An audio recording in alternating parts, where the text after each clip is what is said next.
circle, watching as the last pieces of bread slowly drifted to the ground. For the first time, I was a member of the GLBT community who fell to despair. Mr. Toastmaster, fellow Toastmasters, and distinguished guests, I've participated in the Coming Out Stars diversity exercise more than 4 times as part of student leadership training at my university. It was always an emotional experience, and the lessons I learned are applicable to every person in this room. For those of you who are unfamiliar with the exercise, here's the gist.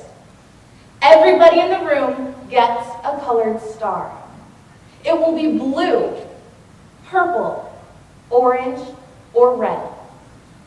You don't know what the star color means until your exercise begins, but you do know that this star represents your world. You write your name in the center, and on each of the 5 points, you write the 5 most important parts of your life. The name of your best friend, the name of your closest family member, your dream job, a community that you're involved with, and finally, you write your ultimate goal in life. You get to decorate the star in any way that you want, with feathers, or with glitter, or in fancy Star Wars font, if you can manage to do that.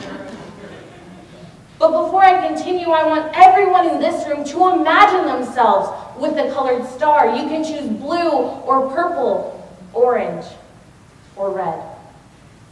Imagine your name in the center, and those 5 points filled in. Imagine your glitter, or your Star Wars font, or whatever it is, whatever makes your star you. And once you have that image, you are a member of the GLBT, the gay, lesbian, bisexual, transgender community. And you have finally decided to come out to the 4 most important people in your life.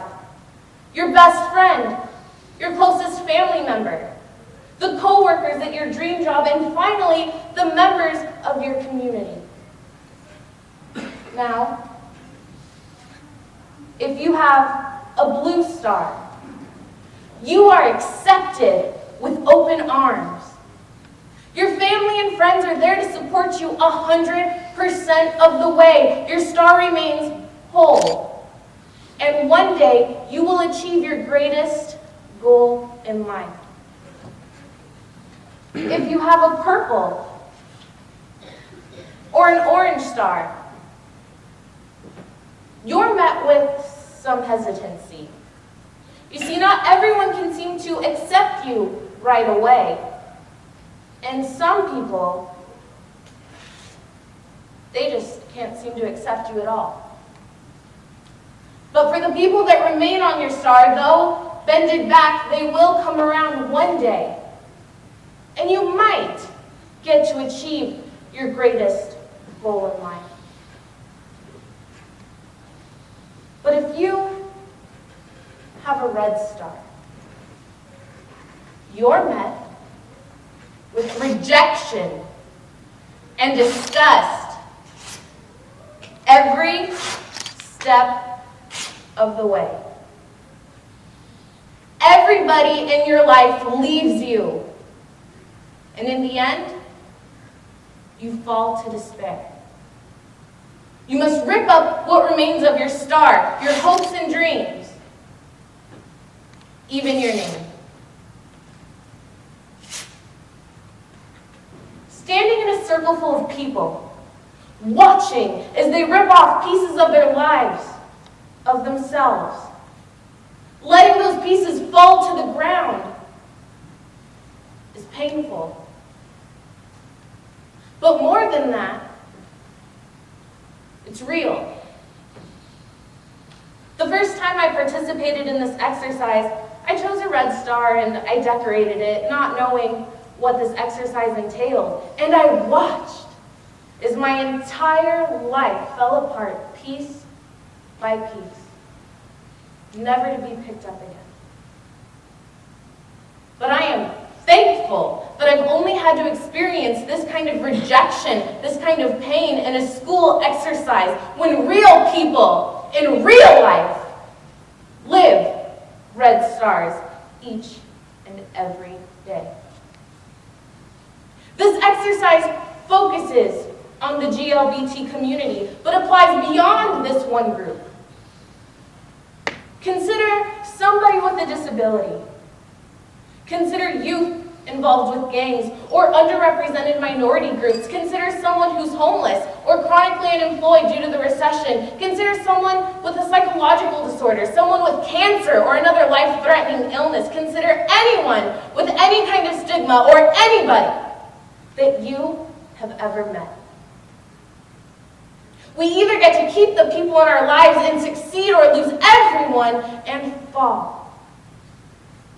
It's up to the people in our lives, the points on our stars, to help turn red stars blue. And we can be a point on a star to anybody that we encounter simply by lending a listening ear or a shoulder to cry on. We all have the potential to change lives, and it's not a matter of if, but when. So ask yourself, who in my life has a red star, and when can I help turn it blue? I consider myself fortunate to have led a blue star kind of life, when fate could have dealt me red star family and friends, coworkers, and community members. We can't change where we come from, our race, our gender, our sexual orientation, or whether or not we have a disability, but we can choose how we treat others from the same predetermined boat. We can choose to treat people with kindness, with respect, and with dignity. And if we do that, we will turn red stars blue. Mr. Toastmaster.